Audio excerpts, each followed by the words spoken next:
May have to do that again in a minute now.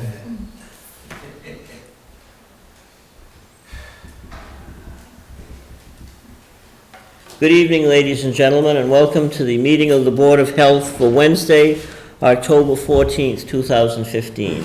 At this time, may we all join in the Pledge of Allegiance to the flag. I pledge allegiance to the flag of the United States of America and to the republic for which it stands, one nation, under God, indivisible, with liberty and justice for all.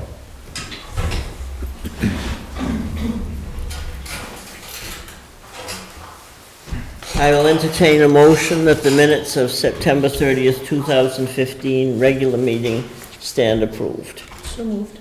I'll second that motion. Motion has been made and seconded. Is there any discussion? If not, those in favor say aye. Aye. Aye. Opposed, no.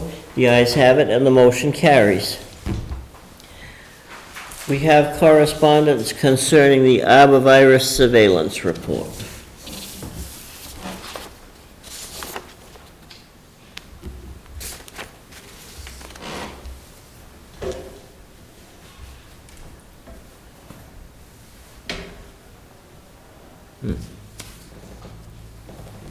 Out of 4,505 mosquito pools tested by the Massachusetts Department of Public Health,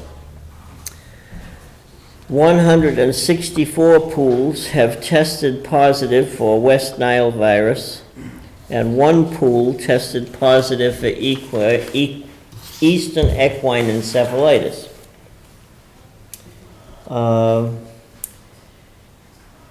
8 specimen pools were tested for West Nile and Triple-E. I'm sorry. 8 specimen mammals were tested for West Nile and Triple-E, and of that number, no horses nor other mammals were found positive for West Nile virus or Eastern equine encephalitis. And human surveillance. The number of human specimens tested was 343. 8 cases of West Nile virus were confirmed, and no cases of Eastern equine encephalitis. And that is the latest information we have concerning arbovirus from the Department of Public Health. Doesn't tell us where the cases are, though, does it? No, it does not. This one does, the latest one. The communities of Brookline, Cambridge, Everett, Somerville, and Watertown have been raised to a high West Nile virus risk. And again, the hours from dawn to dusk are peak times for bites for many mosquitoes. Wearing long sleeves, long pants, and socks when outdoors will help to keep mosquitoes away from your skin. Consider rescheduling outdoor activities that occur during evening or early morning, and protect your animals from exposure to mosquito bites as well. Do we have any other correspondence pending? Thank you.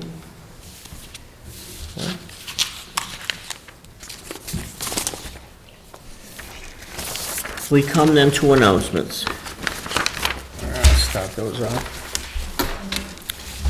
The Finance Committee is now accepting applications for a new committee member. Please submit applications by October 21st at 2 p.m.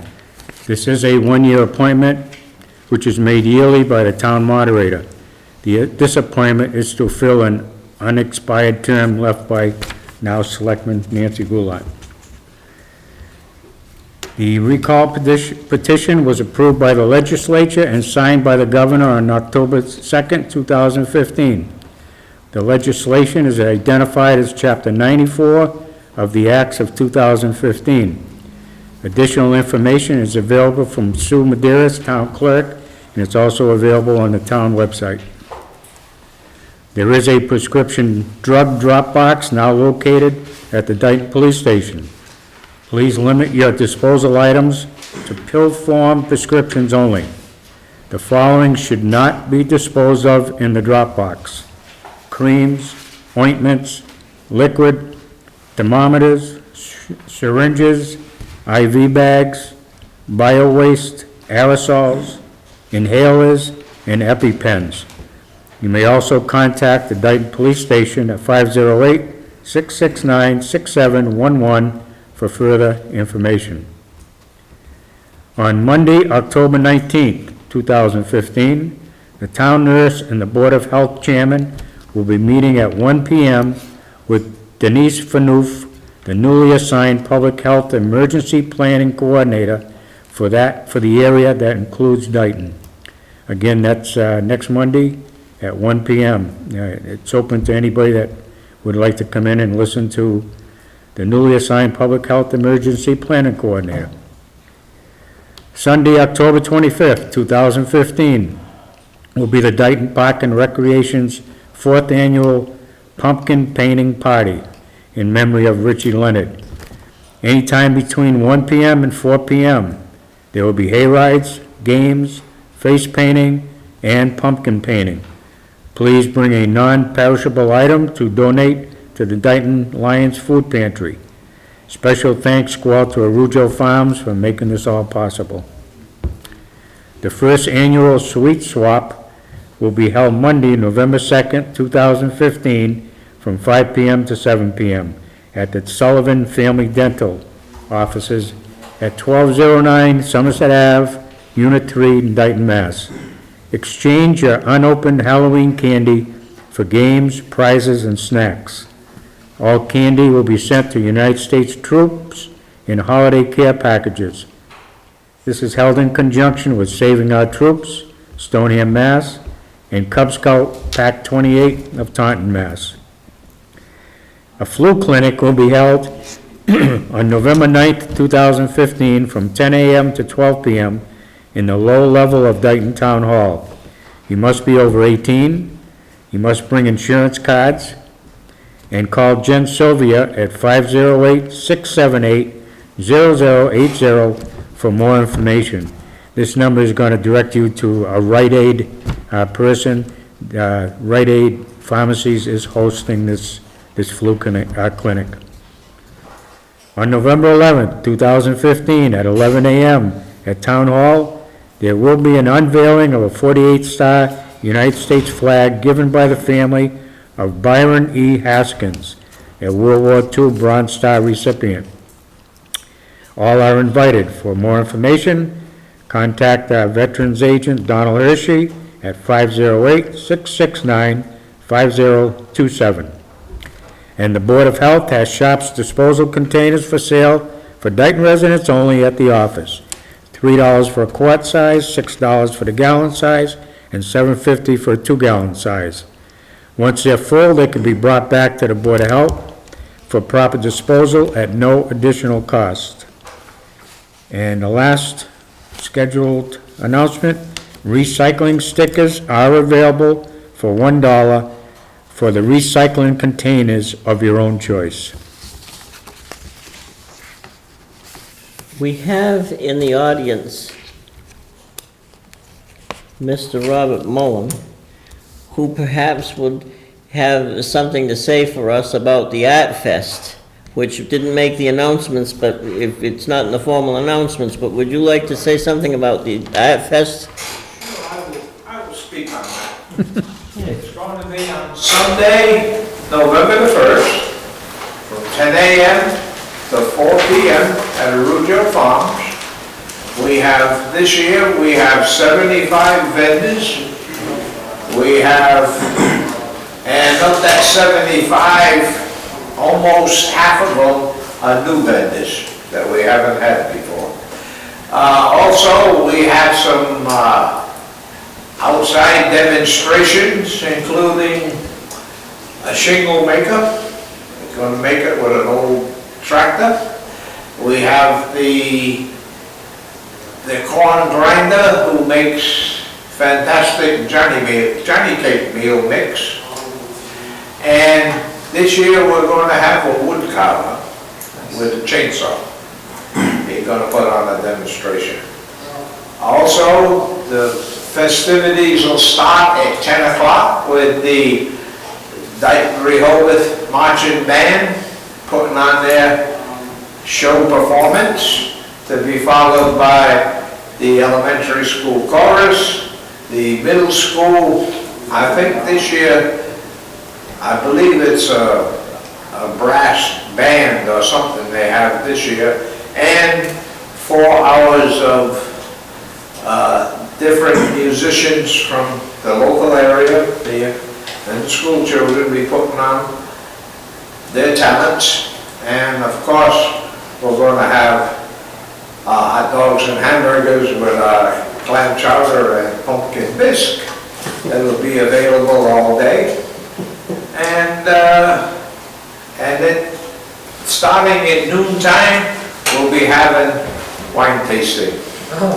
And this year, we're going to have a demonstration as to how to make homemade beer. So we got quite a show we're going to have this year. So all we need now is good weather. Let's hope it doesn't snow. It snowed Like last last year. That's all it is. Please. Oh, also, parking will be down at Manheim Auto Auction, and we'll have two shuttle vans running all day long. So, be no trouble getting back and forth. Very good. That's very good. Well, thank you very much. You're welcome. You can't put Mr. Mullen on the spot. He's always ready. He's always prepared. He was a Boy Scout. That's right. Very good, very good. Well, old business. Review, discuss, and act progress toward a professional director of public health.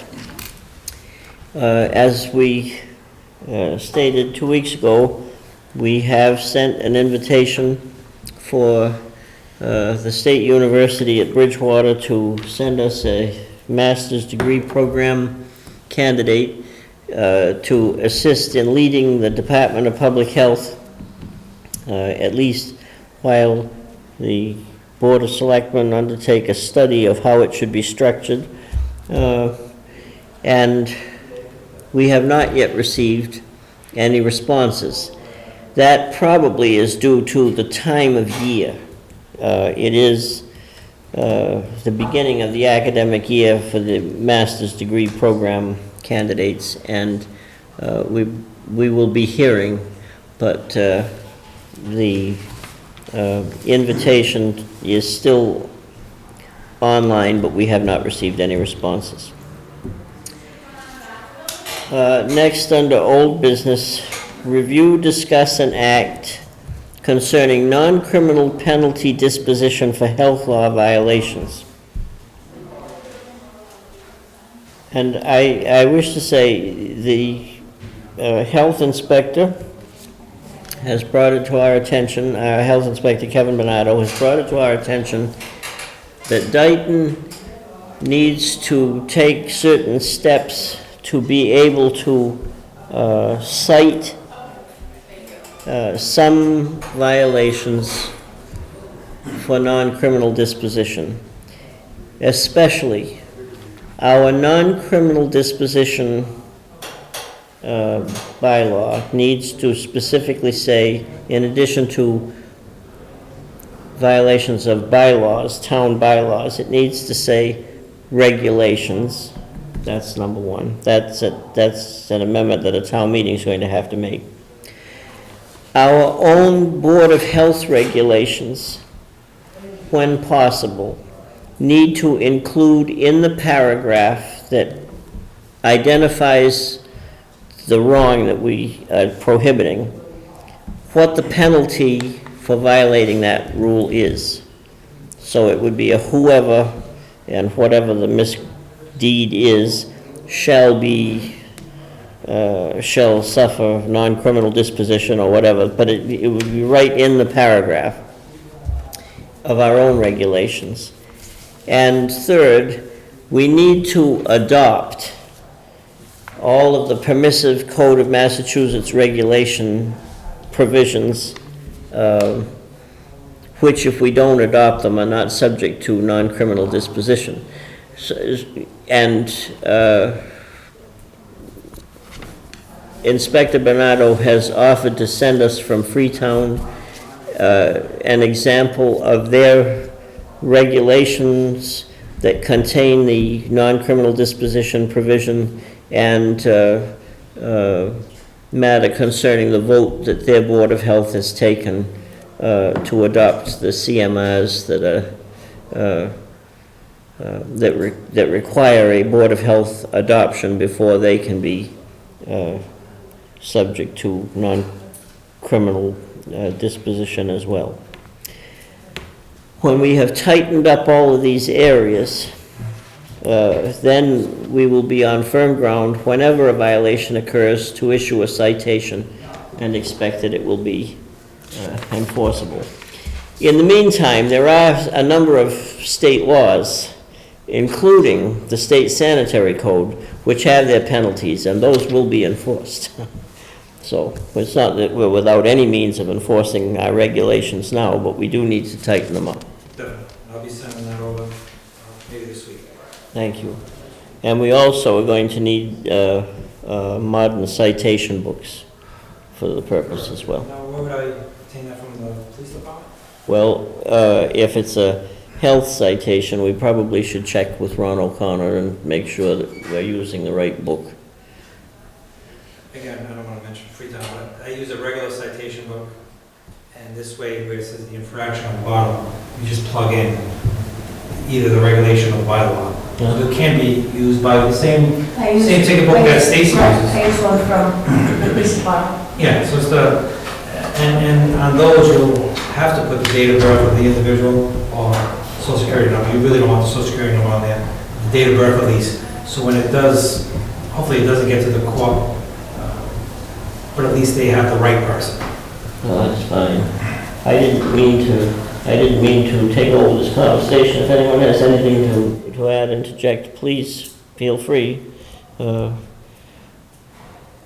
If not, the chair will continue to function as outlined, and when we have all of the information that Mr. Bernardo intends to bring to the board, we'll lay it before the board for a vote of adoption.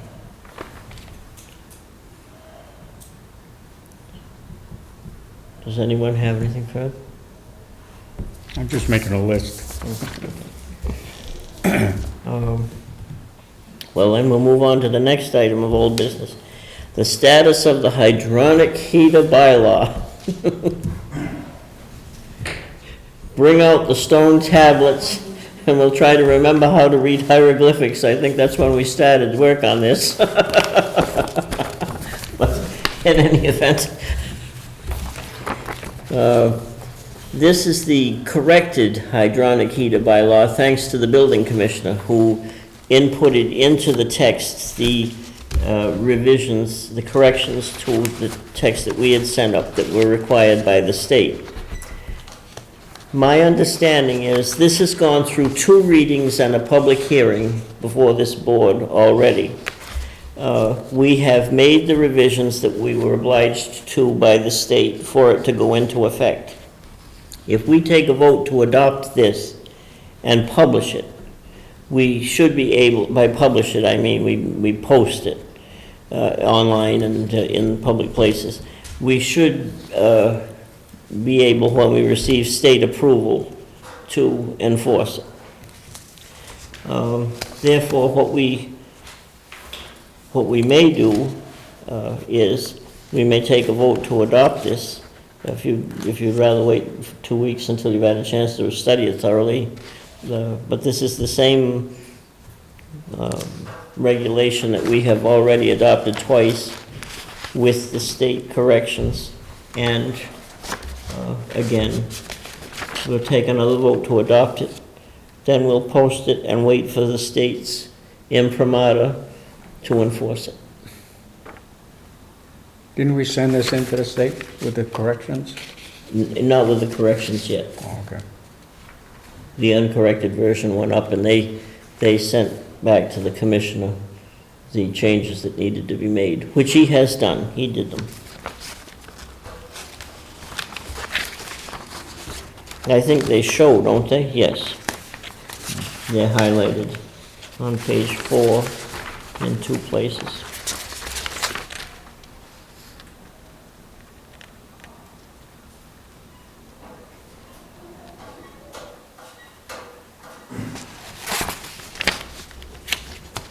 I make a motion that we approve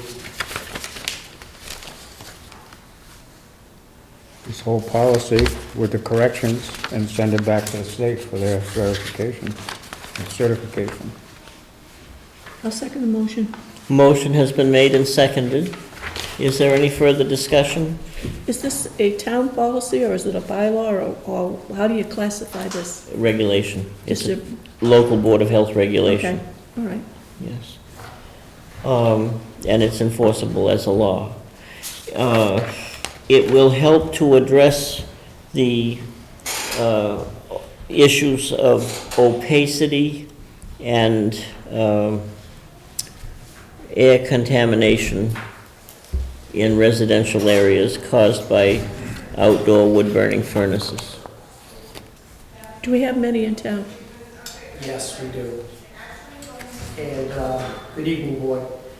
And with that said, we have had substantial complaints in the past regarding nuisance smoke, smell, et cetera, which is what initiated and promulgated a more stricter regulation than the state currently has. The state made some tweaks to what we had in play so that we wouldn't have any issues enforcing it. There was a couple of contents of that bylaw that contradicted some of the state regulations, so they were very helpful in cleaning that up, so to speak. And with that said, I would urge the board to adopt it simply because we seem to have a growing number of outdoor wood-burning boilers in town, and they can cause some nuisance to their neighboring properties. What is the term outdoor hydronic heater to exceed at any time 40% opacity for the first 6 minutes? What is that referring to, the discharge coming out the chimney? Exactly, Smoke. exactly. When every outdoor wood-burning boiler initially starts, there's a fair amount of smoke that's developed. So that regulation is saying that it has to meet maximum requirements.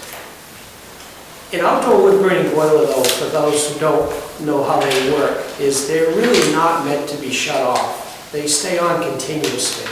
That's the only way they become economically viable, so to speak. Their efficiency is based on continuous running. So that really should only be in cases where you have initial startup at the beginning of the season, or you have a warm spell in the middle of the winter where you can actually shut the unit down. Which we may see with the difference, the changing in climates. So that should really only pertain to the October months or November months whenever people initially start up their units. And I was going to speak a little bit about that if the board allows me to when we're done. And then it goes on, that section, to read what the opacity should be when it's in continuous running mode. Is the water that's heated only used to go through baseboard units, or is it also hot water for the house? You can have both. It depends on how you want to set it up. Okay. You have, it's hydronic because obviously you heat water. The water is separated in most cases from your systems in the house. So if you're using it for hot water, it goes through a heat exchanger, it heats the potable water. The hydronic water stays separate. In a baseboard system, it can circulate the same water, and then in a forced hot water system, a forced hot air system, there's also a heat exchanger where the hot water goes through an airstream and it heats up the furnace, and then that goes throughout the house as well. So there are 3 different ways that they can be used, and I've seen all 3 in town.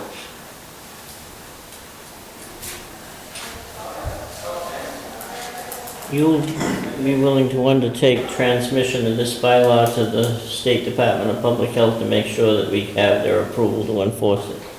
I can, but I forwarded an electronic copy to your administrative assistant That's fine. with their contact information, and I think she's capable of sending it up there. Thank you. Yeah. But I'll see to it that it comes back. I'll be the point of contact if there's any other further comments that need to be made from the state, so yes.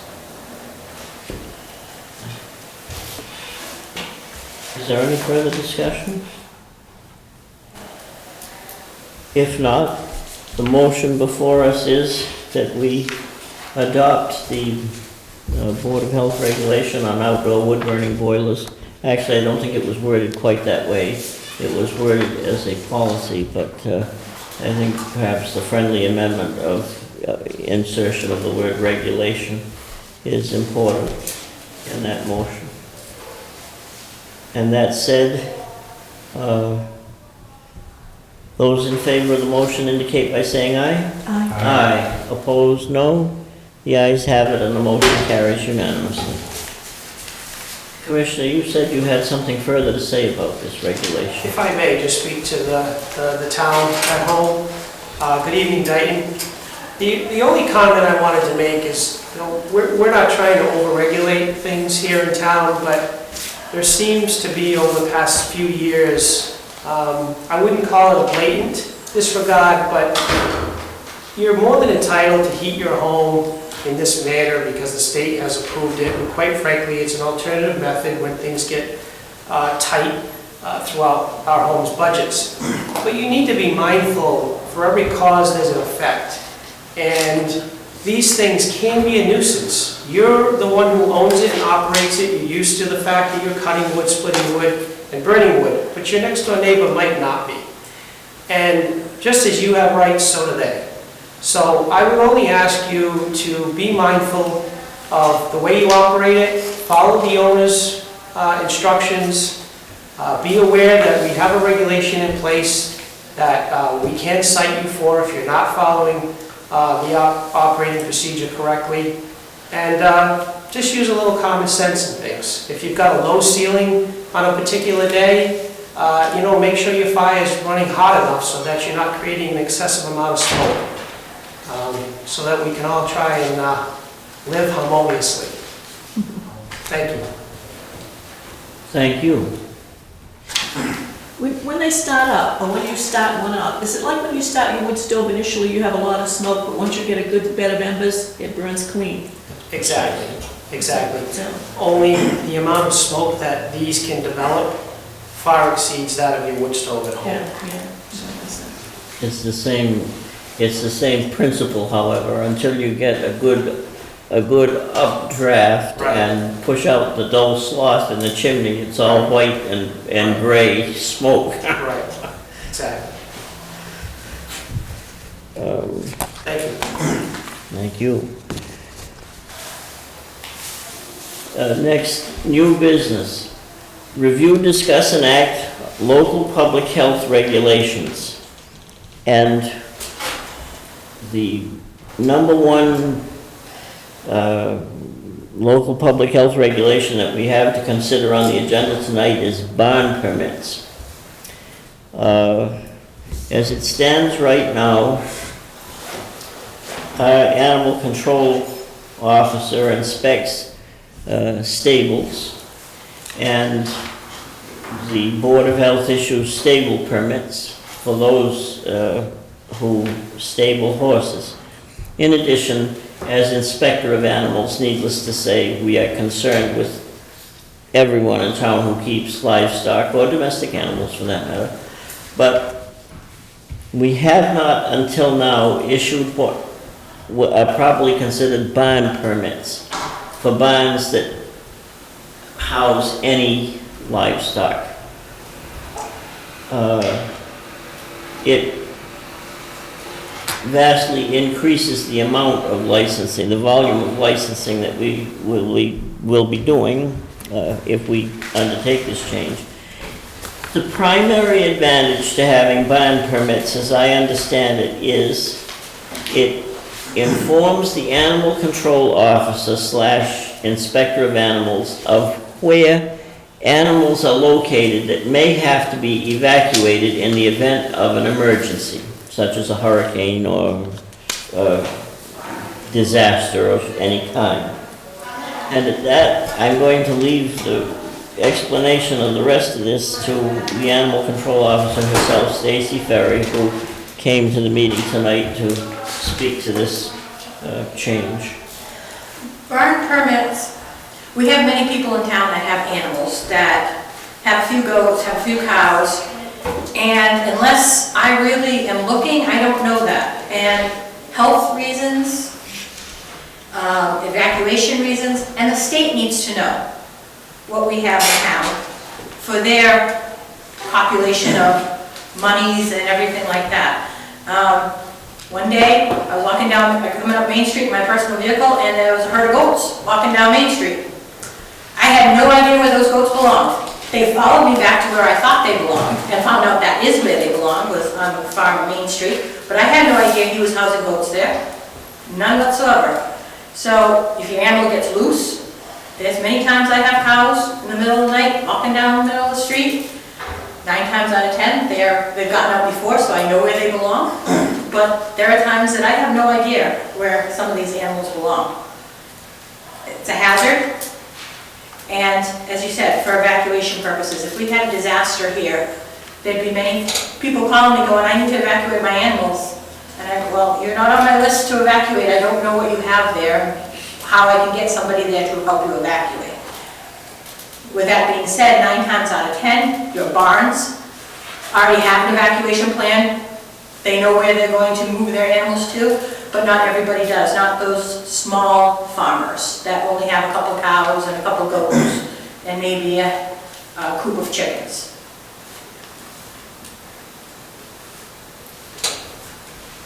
Would this replace stable permits? I would think yes, because a lot of my farms have horses and they have to get a stable permit.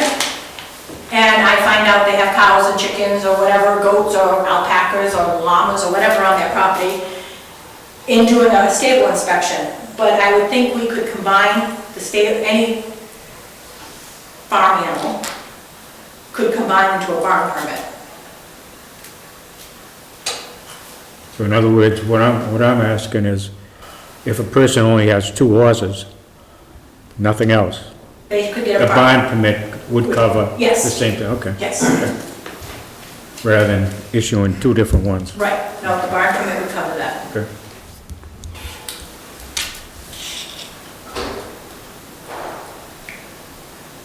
Nancy?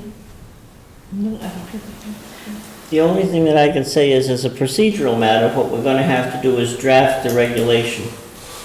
And it'll have to go through the Board of Health regulating procedure of 2 readings and a public hearing. So, I will entertain a motion that we,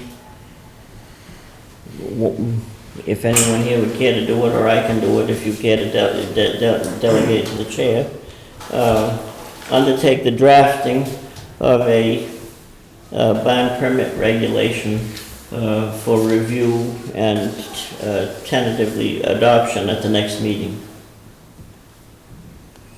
So moved. Second. And I'll simply say that this procedure is, we will see what other towns have in place, and we won't freelance on our own, so to speak, but we will use what is proven to work in other communities. And I'll present a draft local health regulation for barn permits at the next meeting. That said, is there any other discussion? So that will eliminate the need for stable permits? Yes, It'll it just would be just- all-inclusive? All inclusive. Very well. Then, all those in favor of the motion say aye. Aye. Opposed, no. The ayes have it, the motion carries unanimously. Next, under new business, amend the contract with Borges Trucking to include attachment B. And I wish to say, That's just inside. Yes, this is the original. No, this is, that's his other pricing for FY16. This was for the single stream recyclables that is now being charged Right. at $40 a ton.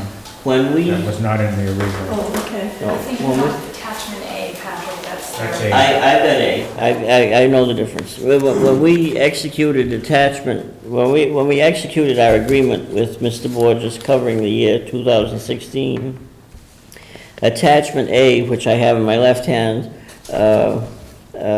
had no charge for single stream recyclables. However, it stipulated that these disposal fees will remain in effect as long as we can continue to dispose of the material at the current rates.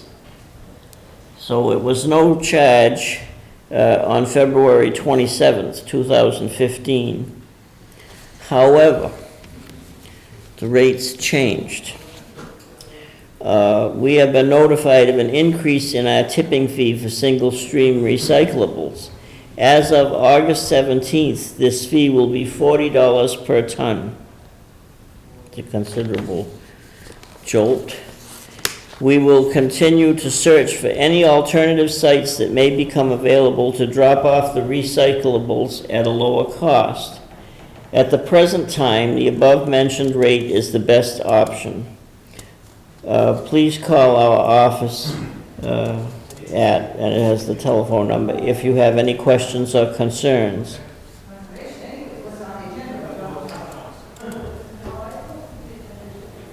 We need to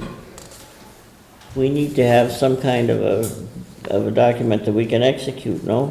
Or do we just? We have to accept that because we have no choice. It'll leave it to mayor. Now, one question, you had an estimate, did you not, of where this puts the budget for? Based on last year's tonnage, it's about, give or take a couple thousand, around $30,000 more. Just for those single stream recyclables. Above the budget amount? Right. And therefore, at the end of toward the end of the fiscal year, I would say, what's it, it's in the last 10 weeks of the fiscal Yeah. year, is it? Couple months, yeah. We will have to put the touch on some departments that have balances to transfer some funds to the Board of Health so that we can finish recycling for the rest of the fiscal year. It was a surprise, but I will say Mr. Borges handled it well. He was a gentleman. He came to our office during the day, and he didn't just send a letter. He actually spoke to Selectman Cronin in person, and we fully understand that this original letter was subject to change. Well, then the chair will entertain a motion that we agree to the increase in tipping fee to $40 per ton for recyclables. Singles. I'll second that motion. Motion has been made and seconded. Is there any discussion? I will say, oh, go ahead. Do we have a formal written contract with him? Yes, we have. The standard Yep. form? Long form. I did create that in an amended version and gave it to the accountant, and she said that she would like to draft her own. Peter Borges did come in this afternoon and sign that version, the accountant. Oh, the amendment? Yep. Okay, fine, yeah. I'd just like to make one comment that he had told us. He was very, very defensive coming in to tell us this, because for years and years, since we've been recycling, we've never been charged for single stream recycle, for him to get rid of. So obviously, he never charged picking them up. He had said that he had already, and he's been around the business for his family for decades and decades. And so he knows all his competition, he knows all the other vendors out there. And this tonnage fee is as high as $65 a ton now for recyclables to get rid of. So he committed to $40, and he doesn't really know what he's gonna be charged. So, you know, we jumped on it and said, okay, fine. He could be charged 50. We don't know.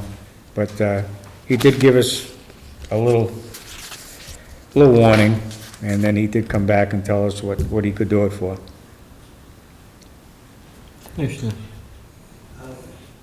Selectman Cronin, when you calculated the cost that you just alluded to, that was based on last year's total tonnage? Tonnage, yeah.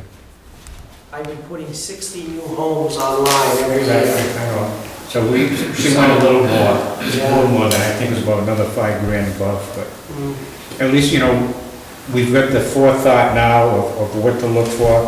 I mean, if we run out of tapping everybody else that has excess money in their budgets, we can always somehow maybe go for a reserve transfer. I've also seen that the demographic of the homes being occupied, the age is lowering, is getting lower and lower, which is more in line with the generation who recycles. Yeah. So we may see the tonnage increase substantially over the next couple of years.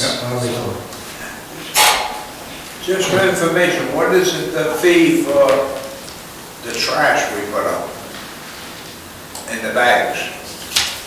To CMAS, it's $12 a ton. Yeah. That's for him to tip, that's his tipping fee. That's transportation. Transportation, yeah. The curbside pickup on a weekly basis, the contract is $131,700 for the whole town.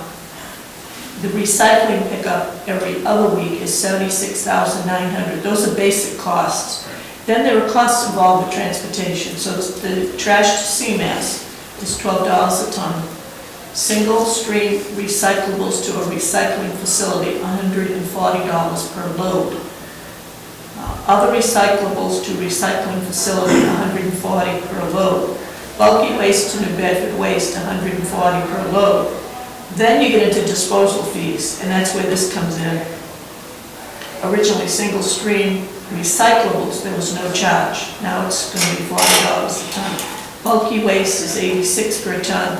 Gypsum waste, meaning sheetrock, is $86 a ton. Right now, there isn't a charge for disposal of mattresses and box springs. Okay. And there's also a fuel escalation clause in here if diesel goes out of sight, like it did a few years ago. Every line that Selectman Goulart just read off, it's a different direction, This stuff is going everywhere. This, when we were looking at regionalization of certain activities, back in about 2008 or 9, there were a number of facilities looking to renew contracts, and ours was with CMAS, which is actually Covanta now. But there was a group on the, I want to say Dartmouth-New Bedford border that has a landfill that we're hoping to get more. But the thing was, they couldn't guarantee a price for any length of time. And people that went in with CMAS early on, when CMAS began, were really in at the lowest prices. So that really never got off the ground, because when we looked at it, we were better off staying with CMAS because the incremental increases over the year were smaller, whereas new towns going into CMAS started out at a higher rate than we were paying. So, yeah, it's interesting when you get into all of this. You don't think about it. You put the bag out and it's gone. Then you get into this at budget time, and it's really interesting to see the kind of costs. When Moore just picks up the recycles, he doesn't separate them, does he? He takes it to a single stream Single facility. stream, everything together, yep. And he dumps it in one load. Yep. And where he dumps it, they separate it. They don't know what they do. But according to them, the But I'm value- sure they do. the value dropped, now they have to charge the towns. One of the big concerns when the bottle bill was up for approval last year, the large trash companies were really concerned, because had that bottle bill passed, it supposedly would have kept all those, or a lot of those bottles out of landfills. That is the high-quality plastic that those recycling companies depend on to help offset the costs of the junk trash that you can't really make money on to offset expenses. But that was a big concern. I remember having a presentation at MMA where Casella came in, and Casella is a really big outfit, and that was the concern. Well, We need a vote? yeah, so we have the motion on the table already. Is there any further discussion? If not, those in favor of the $40 per ton agreement indicate by saying aye. Aye. Aye. Opposed, no. The ayes have it, the motion carries unanimously. Thank you very much. Next, we come to review, discuss, and act on a request for a reserve fund transfer for the Board of Health office supplies. And I will say, I signed to this already as chairman, but it needs a vote of the board, of course, before we send it along. The long and short of it is, the Board of Health office supplies account is broke. We were especially in need of file folders of the hard type that have a tall wing at the top so that you can easily see what is in each file for septic plans. As we're going through septic plans that were filed before we computerized, going back in some cases 40 years, as we now refer to these and put their information online, the hard copy of the plan needs to go into a file cabinet, and the file folders that they go in need to be large enough so that the administrative assistant can easily see what is needed. It developed that the Board of Health office supplies account has spent a little more than we had budgeted for, in part because the Board of Health no longer shares an office with the Board of Selectmen, but has been moved downstairs to the basement. And some things that it used to share out of the Board of Selectmen's office supplies, it now has to have separately in a different location. We also have some file cabinets and other office supply furniture that were needed as part of that move when we moved the Board of Health downstairs to a separate location of its own. As a result, the $500 that we budgeted for office supplies was quickly spent, and we are seeking now, let's put it this way, the proposition is that we seek from the Finance Committee approval of a transfer of $500 to keep the Board of Health in adequate office supplies for the remaining 8 months of the fiscal year. Would someone care to make a motion concerning this? I'll make that motion. Second? Motion has been made and seconded. Is there any discussion? If not, those in favor of the transfer request indicate by saying aye. Aye. Aye. Opposed, no. The ayes have it, and the motion carries unanimously.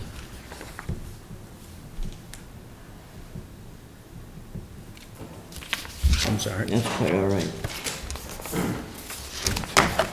Next, under new business, we had a request for, oh, I'm sorry, I thought we were going to do the ACO report first. No, we got one more regulatory matter. There has arisen a question of whether a food vendor's license is needed by, for example, a package store that is engaged of the retail of processed snacks. Bags of potato chips, chocolates, chocolate candy, whatever it is, but processed snacks.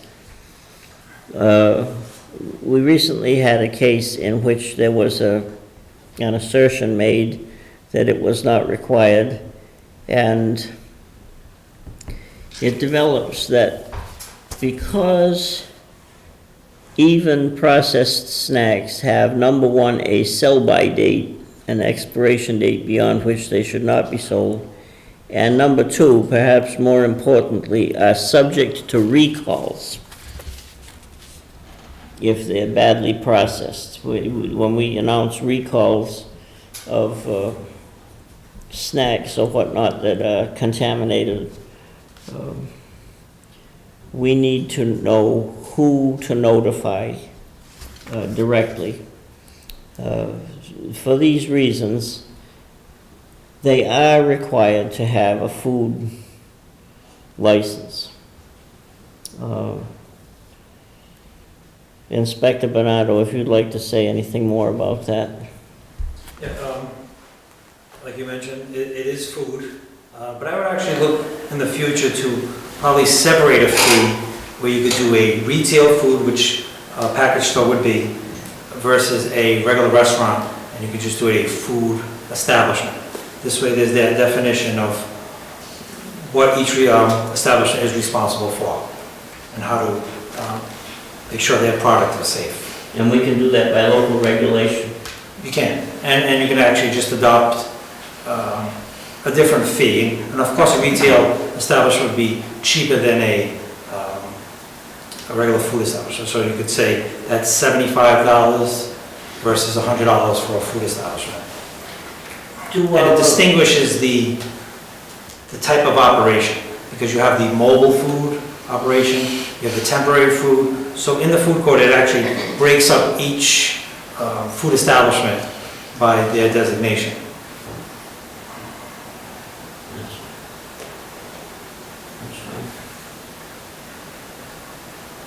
I'm confused about it because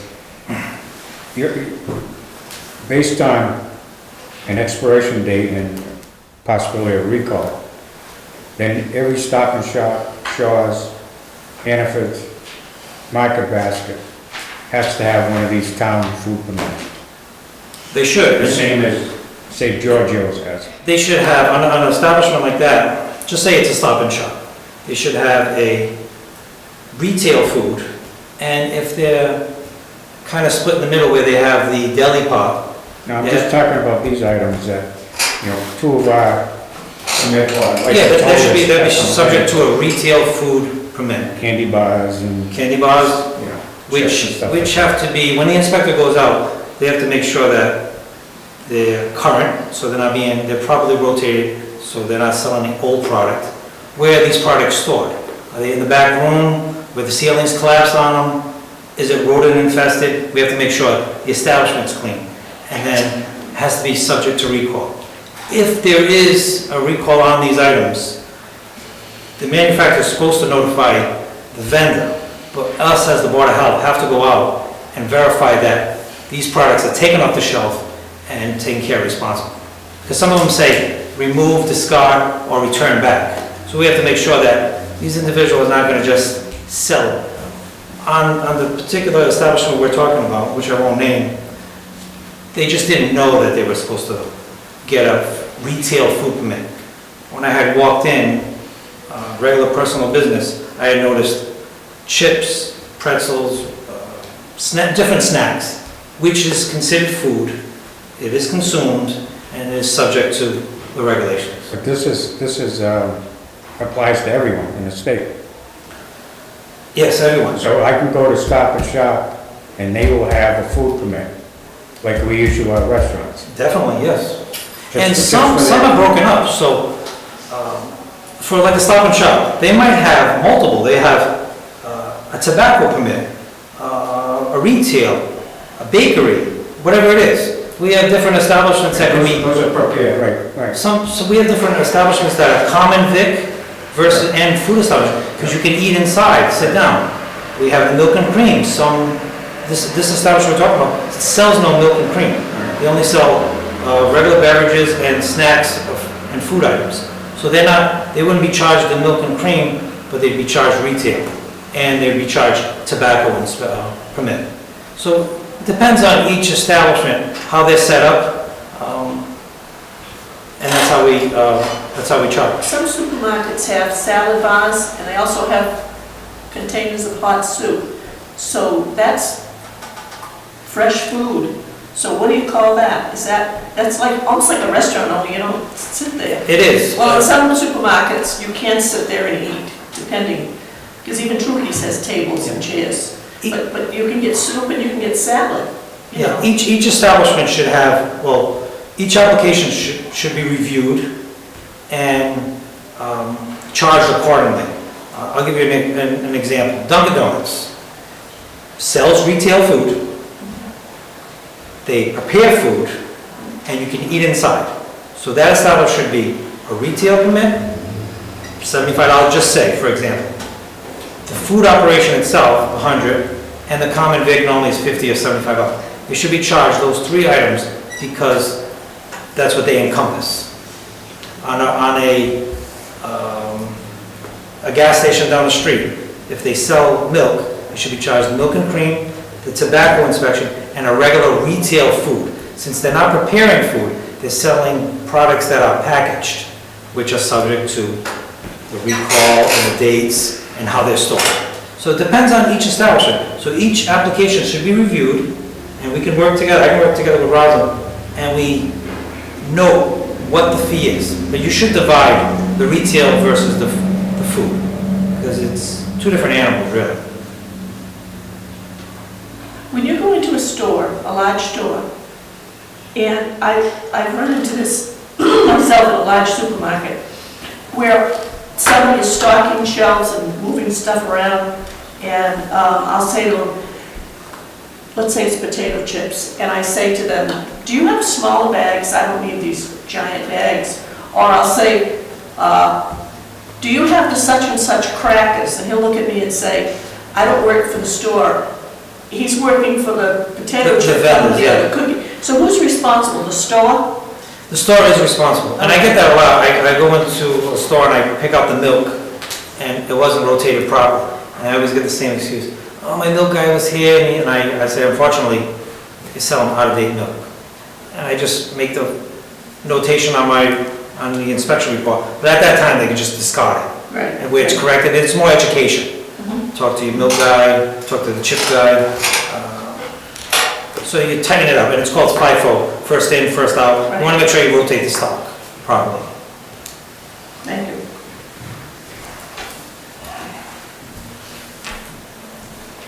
Is there anything else concerning this?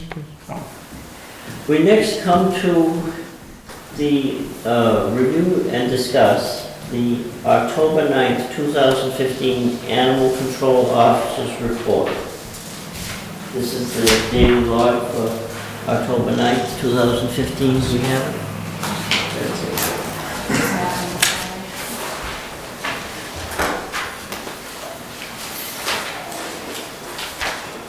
I just wanted like an update, Stacy, as far as, some of the properties that are having problems, issues, how we're doing. I was a little surprised at one of these. When we were visited by other members of state organizations, and they had asked for reports and what have you for some of the violations on certain properties to be reconciled. An issue was brought up by our ACO and Animal Control Officer that some of them tend to not agree to turn in reports to the Town of Dayton's Board of Health. I don't know why. We're looking into the issues right now. Have you had any update on that? I emailed the state vet. She has not gotten back to me as of yet, but I did email her like you asked me to. I will, again, if I don't hear from her tomorrow, I'll definitely give her a little jingle just to, just to see where she is. I don't know if they've turned them into the state. She hasn't contacted me to say she's got them or she hasn't gotten them. I have not had contact with them since that day. It was sort of, they left that, I don't mind you coming on my property, but I have problems with other people, so I do have to go out there and inspect anyways, for the annual inspection. The reason I just brought it up, because I knew there were time frames, put on them for getting certain results. Right, we set a time frame for that, for us to get reports, and they didn't turn them into us, he didn't think he should have to. The state never gave a certain time frame. When I was standing there, all I heard from the state vet when we were talking was, I will send out the things for you to fill out, get them back to me as soon as you can. But I did tell the state vet that we did give them a date to get them back to us, and that we had to receive them. Well, just keep us abreast of that. I was just a little taken back by, I'm usually involved in a lot of things in town, a lot of issues, but it's the first time I've ever been accused of having something against somebody that I didn't even know there was a farm there. So, if you happen to run into them, I might, if I run into them, I'm gonna ask them, what do I have against them, so.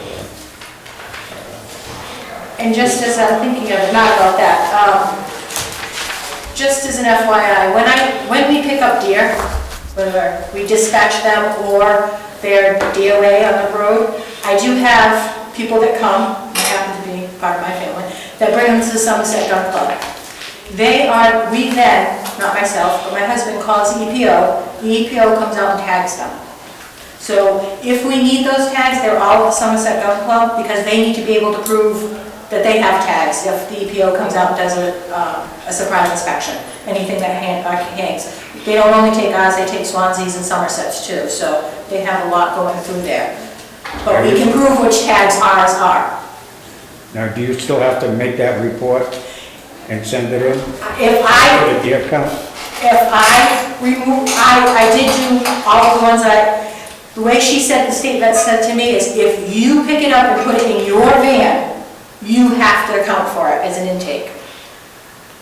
I did not pick this one up and put it in these two in my van. They went into a private vehicle, but I did do an intake report for them. Because I heard them say something about, that's how they know the count of deer in the state, Yeah. so.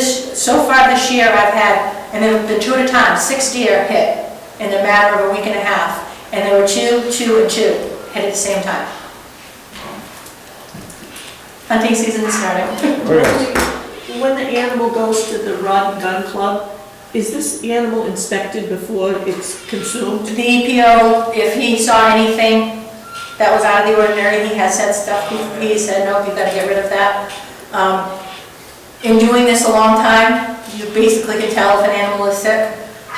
We have discarded a few animals that have been sick, but usually they're just not street savvy. They don't know how to cross the street, unfortunately either. That's good for experience. Time is of the essence when a deer is felled either by a shotgun or an automobile. If it's not gutted speedily, needless to say, the meat is poisoned. But in winter, of course, you have a little bit more of a window to accomplish the mission, so to speak. So, well, in any case, was that all that we had concerning the October 9th? Very well. The next item on the agenda is inspectors' reports. Do the inspectors have anything further? I do. Sorry. One, I went to Serpent today. We were talking about the regionalization of the animal shelter. Yeah. Right now, we're going to go look at a newly built shelter in Attleboro to see what they've done and if it meets what we may need. And then Rehoboth has gotten somebody that's at Tufts that's studying shelter medicine to come out, and we're going to go through their shelter and tell them what's needed, what's good, what's bad, how much it's going to cost to fix everything and everything. So we're hoping to be able to piggyback on that and have her come to our shelter and Somerset Swansea shelter, so we know we have a report of what is needed in the shelters. I mean, I I know what's needed in ours, but I mean, it gives us a good foundation of what's needed and where to go from where we're going. I will say, thank you. I will say, since we're on that subject, that we have our faithful Greg Logan at the shelter to size up what has to be done and begin the I saw the water department there today moving the hydrant. making improvements so that we have an outdoor run for the dogs that are in the shelter, if any, and so forth. I have no doubt that a Tufts University student looking at our shelter will make many recommendations, and we will be very thankful to receive them. Commissioner. I'm sorry, I know we're running over, but I do have one important detail to share with the board. Members may or may not be aware of a property on Elm Street that Inspector Bernardo, the ACO, myself, and the police department were at a few weeks back, where we found deplorable conditions inside. The occupant was removed, who is now living at an alternative location. I am planning on demolishing the house, and by that I mean I'm going to through with the survey team, who will ultimately decide its fate.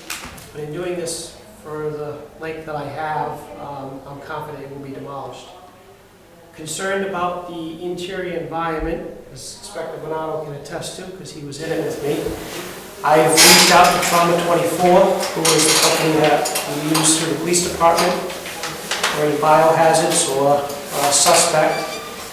I've had great detailed discussions with them on the procedure we should use to not only enter the building with the survey team, but also eradicate any possible biological hazards within, which in turn would make the building safe to demolish. I have discussed that with them at length. They are awaiting my call so that we can put that proverbial procedure in motion. My intent is to, over the next week or two, to actually go in the building with the survey team, conduct the demolition survey, decide the building's fate, give Trauma 24 the acknowledgement to go ahead and fumigate the building as necessary, and then bid the subsequent demolition of the property. Thank you. Are there any pets involved? He had feral cats outside, which I have tried to trap on many occasions, but I have neighbors that are feeding them, so they're not coming to my tracks.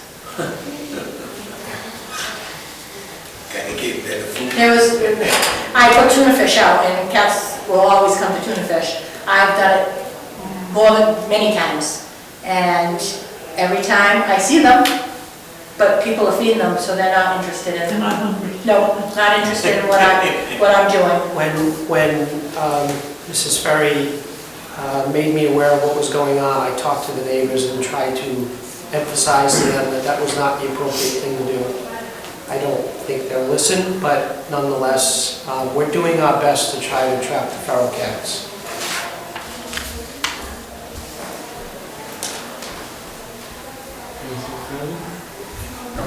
Well, we come then to public input.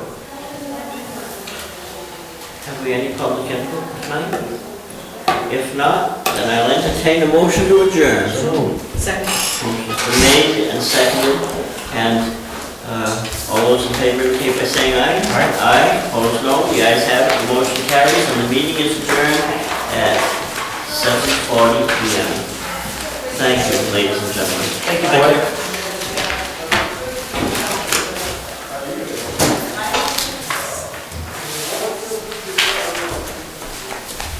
Good evening, ladies and gentlemen. Welcome to the Board of Selectmen's meeting for Wednesday, October 14th, 2015.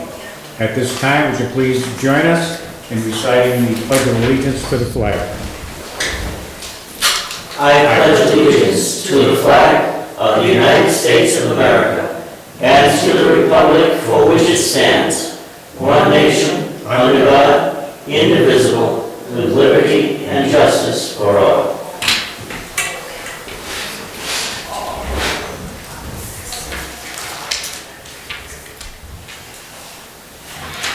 We're gonna skip right down to approval of the warrants. Mr. Chairman, I move that warrant 16A-16 in the amount of $73,728.41 dated October 14th, 2015, and warrant 16B-16 in the amount of $176,132.55 dated October 14th, 2015, stand approved as prepared for our approval by the town accountant. Second. That motion's been made and seconded. Any further discussion? I would just ask, I received an email, somebody sent an email and said, could you please tell us what those warrants are for? What's bills and what's payrolls? Which one is bills and which one is payrolls? I would assume the first one, A, is the payroll. Ordinarily speaking, the first one, the $73,000 one is the regular payroll warrant. And $176,132 is the bills. And I say ordinarily speaking because when we come to the periodic school assessments, we simply send Dayton's share of both personnel and expenses money to the school region and they dispense it accordingly. But in an ordinary week such as this, that's how it's divided. Thank you. You're Any other welcome. discussion? If none, all those in favor say aye. Aye. Aye. Opposed? Motion carries.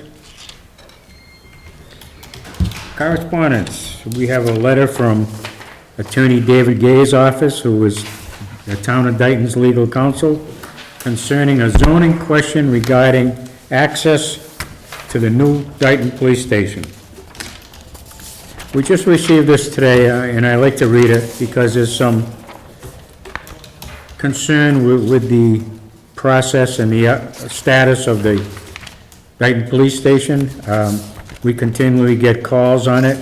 Right now, it's in a stall mode in the Zoning Board of Appeals, which they have to go through certain steps to make sure that all the zoning requirements are met. There was a question as far as the legality and the reason for the access entrance to the proposed police station from the road that leads to Dayton Power Plant. This is what's the major issue right now that's being discussed. We reached out to town council to try to help us along to perhaps speed the procedure up. And I'm going to read just the response that we received this afternoon. This letter shall serve as a supplement to our previous letter regarding this matter dated September 29th, 2015.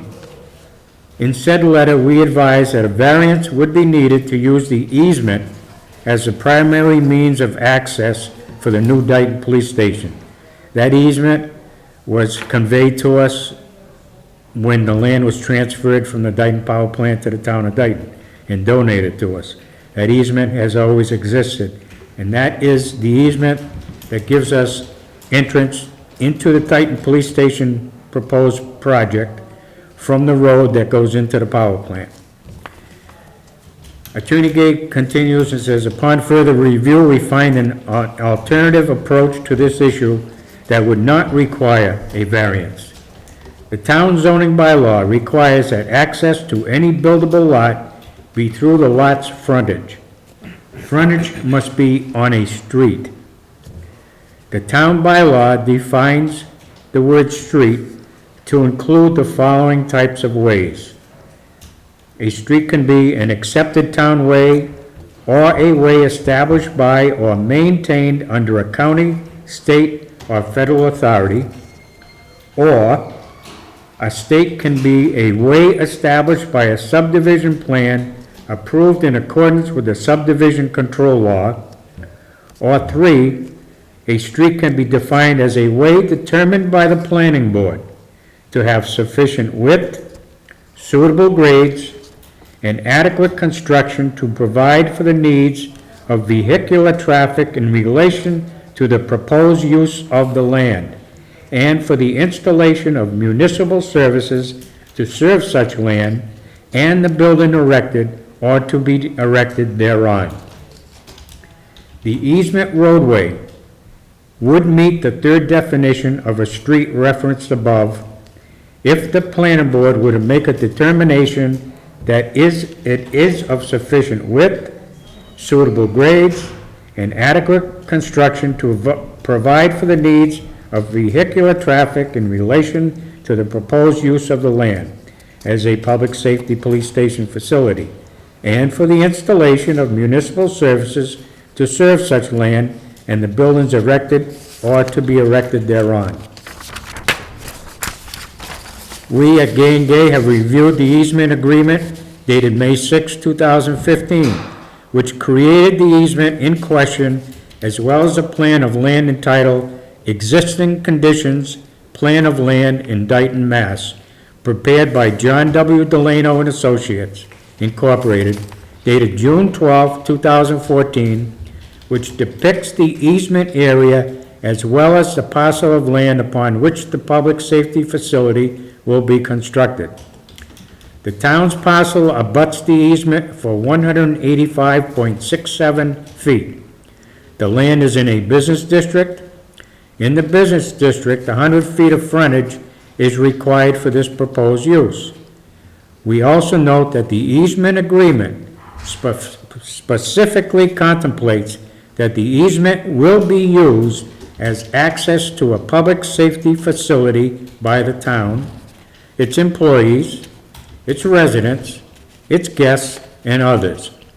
Therefore, upon a determination by the planning board as referenced above, this easement would meet the definition of a street and provide the necessary frontage as required by the zoning bylaws of the town of Dayton for this parcel of land. In the absence of a planning board determination that the easement roadway meets the criteria for a street, a variance then would be needed as per our previous letter of September 29th. I wanted to read that because this is where the technicality holdup is occurring. Between the necessary boards that every piece of construction or building must go through, this is where we stand right now. It's in the hands of, between the planning board and the zoning board of appeals. This is another alternative that has been specified to this board, that the bylaws that we presently have in regards to the definition of a street meets what the easement that was included with the donation of this land to the town of Dayton meets in the interpretation of Gay and Gay attorneys. Anybody have any questions or comments to make? I just wanna say one more time, you've already said it, I just wanna summarize one more time. If the planning board were to vote to say, and they have to do it according to regulatory standards, that the street going in from 138 to Dayton Power is a street within the definition of the town zoning bylaw, which would be a way determined by the planning board to have sufficient width, suitable grades, and adequate construction to provide for the needs of vehicular traffic in relation to the proposed use of the land, then, if the planning board were to so rule, the deeded easements that we have for access to the police station from that power plant access road would be sufficient to allow this project to go forward without a zoning Board of Appeals variance. At the present time, however, the matter is before the Zoning Board of Appeals on a question of whether or not the conditions are met. And between the two boards, we need a determination so that we know how to proceed to make legal and adequate access that will allow us to break ground for a police station. Thank you, Mr. Chairman. Thank you. Nancy? When the company was, the architect was chosen, do they look at the piece of land and look at the frontage on 138 and then figure out, without even thinking about the power plant road at this point, but looking at the entrance, what would have been the frontage of the Waddell house? Do they look at that and say, okay, here's how much frontage we have on 138, and we've got to situate the building so that we can access it from 138? Or do they place the building on it and then figure out the entrance and exits and stuff? It's the only way the building would fit on that lot. Oh, okay, so You couldn't that, turn it, you couldn't turn it, I know we get it's that. the way it's designed? Yep. Does that letter say you have to have 100 feet frontage? 150, isn't it? 150. 150 feet. And we have 180 We something. have 187.67. On the power plant road, right? On 138? 138. You know, the reason I'm asking that is because when I drive through Somerset, and I look at, if you will, the front yard of the Somerset Fire Station, there isn't a driveway. It's one huge one, because you have to be able to have all the vehicles come out. And I was just wondering if it was possible that instead of having a driveway in and a driveway out, if you had one large entrance and then had it, if you will, divided by paint as entrance exit, it would alleviate the problem for access, and we wouldn't be held up, you know, just a thought. You are correct, Mrs. Goulart. The town's parcel abuts the easement for 185.67 feet. And that's what makes it necessary that we have a determination from the planning board that the easement constitutes a street, that the easement meets the requirements of a street. It says, in the absence of a planning board determination that the easement roadway meets the criteria for a street, a variance would be needed as per our previous letter of September 29th, 2015. So that's what sends it to the ZBA? Yes, but the 185.67 feet that we own, you have to have 150 feet of frontage on a street. And we have 185.67 feet on an easement, which, if it meets the criteria for a street, will do the deed. But do we have more than 100? So how much frontage do we have on 138 without thinking about the road, the easement? In other words, the front yard of the Waddell house, do we know? No, I don't have the plans. As I say, I was. It's contained in the minutes of the last zoning board of appeals meeting. It was discussed. I don't recall exactly what that frontage is, but the minutes of the last zoning board of appeals meeting, which we have a copy of here in the office, does contain that figure. As I say, excuse me, when I drive to Somerset, and the other thing about the Somerset setup is, if you will, they use the police access and exit is from that street that's just beyond there, you know? So I'm reversing that, and I'm thinking, if that street with the driveway to the power plant, and then you have enough frontage, like I look at the fire station and say, they don't really have a driveway. They have a huge opening, and of course, they have a signal there to notify the traffic that the fire trucks are coming out. It's just that I looked at that and thought, I wonder The I don't know. frontage on 138 is one issue. There is another issue, however, if we were to attempt to create another entrance to the police station on 138, and that is sight lines. Oh, yeah. There is a curve there and a hill. And also, there is a short distance, there would be a short distance between the police station entrance on 138 and the power plant entrance on 138.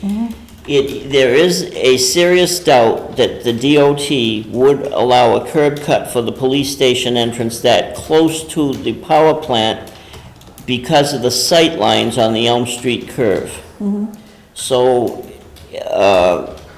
that being the case, the easement is really vital to the project. Either the road into the power plant has to meet the criteria for a street so that we can have entrances on that, or we're gonna have to have a variance from the zoning board of appeals so that we can have entrances on that road, because otherwise, it doesn't seem likely that the Department of Transportation will grant a curb cut for that blind corner on that blind curve on Elm Street that close to the road for the power plant.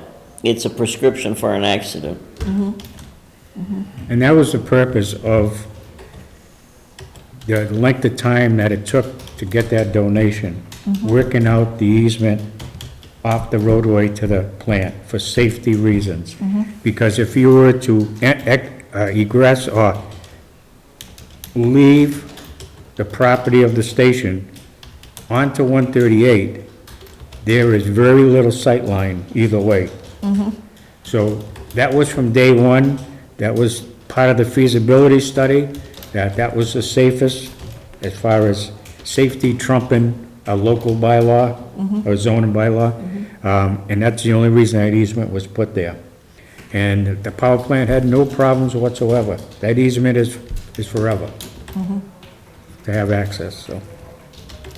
No matter how you enter the property, there's gonna have to be some kind of a signal, a warning light that, Oh, sure. something. Oh, there's signs, signage, everything, you know? Yep, absolutely. But this is where it's stuck right now, you know? Who gets the first bite, you know? Who I shows saw their pa- cards I here? saw part of the, I think it was the zoning meeting, and the concern that I heard expressed was the liability if there is an accident on that access, we'll call it a road, the power plant access road.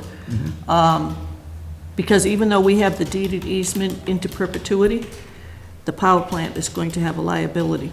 There's no question about it. We ran into that with the Berkeley-Dighton Bridge, and that's why the Aggie School sold us the easements, permanent easements for $1, because their legal representative said, you don't want to own anything under that bridge. So, obviously, this is a larger piece of property than 2 slivers that we got for $1 apiece, but anyhow, as I say, as I drove by Somerset, and I've thought of that a couple of times, and I just wondered. I think the liability for any accident is a fact-laden thing, and it's hard to say where it would lie, but I do think it's important for this board to support the police station building committee in its efforts to get this matter resolved. And if the police station building committee were to politely ask either the planning board or the zoning board of appeals for a special meeting to expedite a decision on this question in light of town council's opinion, I think that we, as the Board of Selectmen, would be well advised to support the building committee in such a request. Do we know who's going to meet first? Zoning Which board, 21st, next week, next Oh. Wednesday. Okay. So if the ZBA grants a variance, It's all done. Then they can go back and the next So step in the planning doesn't have process. to get involved again? Well, they always have to go back to planning for the Oh, site plan oh, approval. okay, But okay. that's part of it, that's the next step, so. Okay. I don't know if planning board is aware of how critical its determination is concerning whether or not the easement constitutes a street. Right, But that's a critical thing. The important thing is, heaven forbid, if the police station building committee